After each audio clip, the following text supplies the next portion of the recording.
حالات اس طرح جس طرح آج کی حکومت جو ہمارے فارم 47 کی آئی ہوئی ہے، ماضی میں بھی انہوں نے جو ہے آج کل انور ابراہیم صاحب کو آپ وزیر اعظم دیکھتی ہیں، ان کو بھی انہوں نے جیل میں مہاتیر صاحب نے ڈالا تھا. پھر مجھے وہ بھی یاد ہے کہ کرپال سنگھ بہت بڑا اپوزیشن لیڈر تھا، اس کو بھی شوٹ کر دیا، یعنی اس کو روڈ ایکسیڈنٹ میں مروا دیا گیا تھا.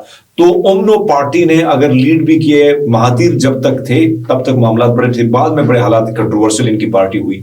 لیکن بہرحال مہاتیر کی کنڈیشن 99 سال عمر ہے، اب ظاہری بات ہے کہ سینچری کی قریب ہیں وہ، لیکن بیمار ہیں، تو ہم اس کے لیے دعا کر سکتے ہیں کہ اللہ تعالیٰ ان کو صحت دے. اچھا، پنجاب کالج میں مبینہ ریپ کے بعد ہم نے حالات دیکھے ہیں، برے سے برے ہمیں نظر آ رہے ہیں، اور اب راولپنڈی میں بھی حالات ہمیں بہت کشیدہ نظر آ رہے ہیں.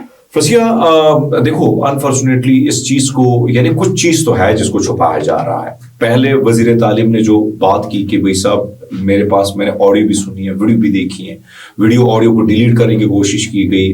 یہ واقعہ جو صحافیوں سے میری بات ہوئی 8 تاریخ کا ہے. پھر 10 تاریخ کو آپ دیکھیں وہاں پہ پولیس وہاں پہ وینیں پہنچ جاتی، کیا کرنے پہنچ جاتی ہے.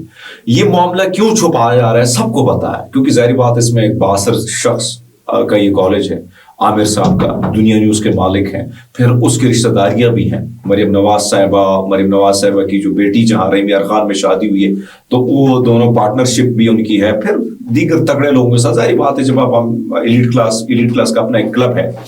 لیکن مریم نواز صاحبہ کی کل جو پریس کانفرنس تھی، سیدھا انہوں نے دھمکیاں دی، صحافیوں کو بھی دی، ولاگرز کو دی، ہمارے جیسے ٹک ٹاکر، یوٹیوبر، کسی کو نہیں. حالانکہ ٹک ٹاکر تو وہ ہے مریم نواز صاحبہ، لیکن انہوں نے دھمکیاں سیدھا دی.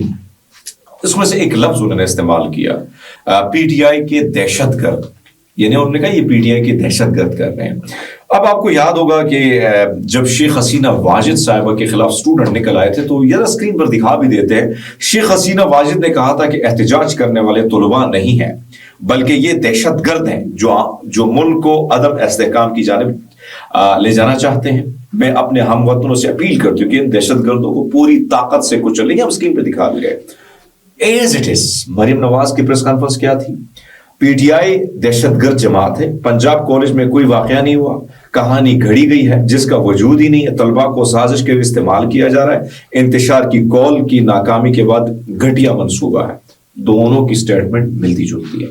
جب آپ طاقت سے آتے ہیں، سوال تو مریم سے میں نے کل کیے تھے 10 سوال کہ بھائی صاحب، پہلی بات یہ ہے کہ اگر یہ معاملہ نہیں ہوا تو آپ کیوں طاقت سے کچلنے کے لیے آئیں؟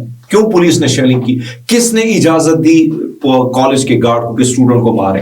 ایسا ہو سکتا ہے؟ نہیں ہو سکتا ہے. آپ کا وزیر تعلیم میدان میں کھڑے اور پولیس تشدد کری نوجوانوں پر، کتنے لوگوں کو آپ نے لہو لوہان کر دیا ہے. تو کچھ تو ہے نا، کچھ غصہ تو ہے. پھر عظمیٰ بخاری کا وہ غصہ میڈیا پر کہ آپ نے اگر سخت سوال کیا تو میں آپ لوگوں کو نوکریوں سے نکال دوں گی. آپ کیا ہیں؟ آپ کی حالت تو یہ ہوتی ہے جب آپ کو جیلوں میں ڈالتے ہیں یا آپ کو گلی کوچوں میں دھکیلتے ہیں تو تب ہمیں منتیں کرتے ہو، یار ہمارے ٹکٹ چلا دو، ہماری خبر چلا دو. یا پی ٹی آئی کی جو حالات ہیں ابھی، جب یہ پی ٹی آئی والے جب اقتدار میں آئے گے، یہ پھر ہمیں گالیاں دیں گے. آج یہ نون لیگ اقتدار میں، آج یہ ہمیں کہہ رہے ہیں کہ ہم لوگ جو ہیں دہشت گردی پھیلا رہے ہیں یا یہ انتشار کو ہم پروان چڑھا. ارے بھائی، پہلے تو اپنے وزیر تعلیم کو پکڑو. اچھا، اب یہ حالت چلو مان لیتے ہیں، چیزیں سامنے آ جاتی ہیں، جتنا بھی آپ دبائیں کچھ تو ہے جس کی وجہ سے ایک تکلیف ہے پنجاب گورنمنٹ کو، کچھ چھپانے کی کوشش کی جا رہی ہے. لیکن بہرحال جو چیزیں وقت کے ساتھ وہ سامنے آ جائیں گی. اب آپ دیکھیں کہ لاہور سے نکلتا ہوا احتجاج پہنچا ہے کاموں کی وغیرہ سرگودا مختلف علاقوں سے. ابھی یہ فوٹیج آپ کو ہم جو دکھا رہے ہیں اسکرین پر، جو آپ دیکھ رہے ہیں، یہ پولیس والے کھڑے ہیں اور سیدھے جا کے 6 روڈ، اگر آپ شاید گئی ہوں گی کمرشل کے پاس جو ہے 6 روڈ میں تمام تر سکولز ہیں، کالجز ہیں، نوجوانوں کی چھٹی، بچوں کی چھٹی ہوتی ہے، وہاں پہ سیدھا شیل مار رہی ہے پولیس. دیکھو اسکرین پہ نظر آ رہے ہیں، یہ سیدھا شیل مار رہے ہیں. یہاں پہ گھر ہیں، بچے ہیں، معصوم بچے ہیں، آپ کسی کو نہیں بخش رہے ہو. اب توڑ پھوڑ جاری ہے. آپ دیکھیں ایوب پارک مختلف علاقوں میں، اور پولیس جس طریقے سے نمٹ رہی ہے نوجوانوں کا، بھی تقریباً 24 افراد کو انہوں نے گرفتار کر لیا ہے. اور کہا جا رہا ہے پولیس، اچھا میں ٹی وی پہ دیکھ رہا تھا، وہاں پہ کہا جا رہا ہے ان کے لیے ایک الگ لفظ کا استعمال ہو رہا ہے طلباء کے لیے، انتشار پھیلانے والے، یہ کرنے والے. ارے بھائی، ہر چیز بات کے ذریعے ہوتی ہے، ہر چیز بندوق کے ذریعے نہیں ہوتی ہے کہ آپ آئیں اٹھا کے ٹھا مار دیں. ایک طرف تو یہ سچویشن ہے. تو میرے خیال میں حالات کچھ اچھے نہیں دکھائی دے رہے ہیں. حالات بات چیت سے ٹھیک ہوں گے، نہ کہ ایسے.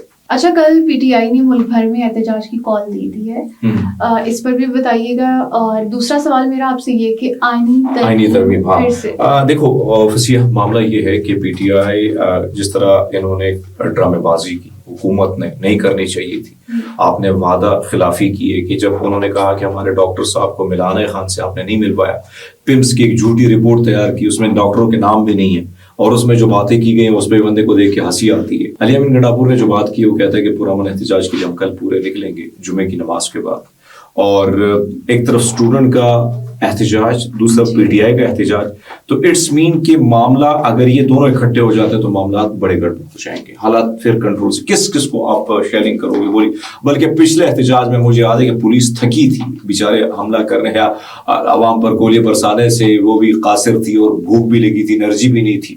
سو ایک طرف تو یہ سچویشن، لیکن دوسری طرف آپ دیکھیں کہ آئینی ترمیم کا جو آپ نے سوال کیا، مولانا فضل الرحمان صاحب نے جو مسودہ تیار کیا تھا اس میں یہ بات کی گئی تھی کہ آئینی عدالت نہیں ہوگی. اور دوسری بات مولانا صاحب نے گین یہ پھینک دی کہ اس پہ بات کرنے سے پہلے آپ نوٹیفیکیشن کر دے جسٹس منصور کا، قاضی کو چھٹی دے دے، رخصتی ہو گئی. بہت اس نے کر دیا. قاضی نے جو کچھ کیا اس ملک کے ساتھ تاریخ کے اس سیاہ پنوں میں، جس طرح ثاقب نثار کو یاد رکھا جائے گا نا، اسی طرح اس کو، اور جس نے بھٹو کو، مولانا جو تھا اس نے جس طریقے سے بھٹو کو پھانسی کے تخت پر لٹکایا تھا، قاضی صاحب نے آنکھیں باندھ کر جس طریقے سے خواتین کو ذلیل کیا گیا، جس طرح لوگوں کو اٹھایا گیا، سینیٹرز کو اٹھایا گیا. ابھی آپ دیکھیں کہ ایک ملک میں سینیٹر جو ہے، ایم این اے جو ہے، اس کو تحفظ نہیں تو ایک عام شہری کو کیا. اس چیف جسٹس نے کبھی پوچھا ہے کہ یہ کیوں اٹھایا جا رہا ہے، یہ لاقانونیت کیوں ہے، لوگوں کے گھروں کو توڑا جا رہا ہے، خواتین کو کیوں گھسیٹا جا رہا ہے، کیوں ایسے مقدمے بنے؟ یہ بالکل بندہ خاموش تماشائی بنا بیٹھا تھا، اور جان بوجھ کر پی ٹی آئی کی جو درخواستیں آتی تھی اس کو سائڈ میں کرتا تھا. اب وہ نجم سٹی صاحب اس پہ بات کرتے ہیں نا کہ آنے والے ججز ریلیف دیں گے. ارے مجھے یہ بتائیں، یا انہوں نے بڑا ریلیف دیا عدالتوں نے، مجھے بتائیں کہ ایک شخص جس کے تمام تر کیسز ختم ہو چکے ہیں وہ عدالت میں، وہ جیل میں، اڈیالہ جیل میں بیٹھا ہوا ہے، جس پر کسی کوئی کیس نہیں ہے ان پر آپ کیس بنا لیتے ہیں. وہ عارف والا میں میرے خیال میں ایک بندے کی پوری فیکٹری آپ نے گرا دی، سامان بھی چوری کر دیا. کل شام محمود قریشی کی جو بہو ہے، وہ تصویر آپ دیکھیں، اس کو اغوا کیا. یار حد ہوتی ہے. اس لیول تک آپ آ گئے کہ جب آپ ان کو توڑ نہ سکے تو آپ لوگوں کو اغوا کر رہے ہیں، ظلم کر رہے ہیں، بربریت کر رہے ہیں. اب آپ دیکھیں کہ ایک خاص کر ریاض فتیانہ صاحب جو ہے، اس کے صاحبزادے کو انہوں نے اغوا کیا ہے، اس کا نہیں معلوم وہ کہاں ہے.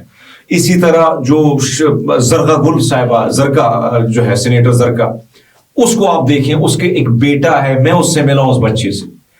وہ بچہ جو ہے اسپیشل بچہ ہے، اس کو اٹھوا دیا اغوا کر دے کہ ووٹ، یعنی اغوا کاری ہوتی رہی، قاضی صاحب خاموش تماشائی بنے بیٹھے رہے، اور یہ لوگ آئینی ترمیم کرنا چاہتے ہیں. تو ایسے میں ملک نہیں چلے گا. اس قسم کی فسطائیت، اس قسم کا ظلم، زیادتی، اور پھر جب ہم بولتے ہیں تو آپ ایف آئی سے ہمیں نوٹس دلانا شروع کر دیتے ہیں. تو بھائی صاحب یہ چیزیں نہیں چلیں گی. ملک ایسے نہیں چلتا ہے. اگر ملک میں آپ نے سیاسی استحکام لانا ہے، معاشی استحکام لانا ہے، تو ان طریقے ہوتے ہیں، بات چیت کا طریقہ ہوتا ہے، مل بیٹھنے کا طریقہ ہوتا ہے. ہر چیز یہ نہیں کہ آپ اسے اٹھا لو، اسے اٹھا لو، فلاں کو اٹھا لو، جسے چاہے اسے اٹھا لو. تو یہ اٹھانے والے کام جن کو آتے ہیں تو وہ مختلف منصبوں پر بیٹھ گئے ہیں، لیکن یہ والے اٹھانے کا کام اگر آپ کرو گے تو اس کا نقصان ہوگا. کیونکہ اٹھانے کے دو طریقے ہیں. ایک اٹھانے کا طریقہ آپ کو منصب تک، وزیر اعظم کے منصب تک لے کے جاتا ہے. دوسرا اٹھانے کا طریقہ جو ان گاڑیوں کے ذریعے کی جاتی ہے، تو پھر اس سے نقصان، ایک رد عمل آتا ہے جو سوتا پورے ملک میں دیکھتے ہیں. بہت شکریہ حمید. مزید ہماری ویڈیوز کو دیکھنے کے لیے ہمارے چینل کو سبسکرائب کیجیے گا. اپنا بہت سارا خیال رکھیے گا. مجھے دیجیے گا اجازت. اللہ حافظ.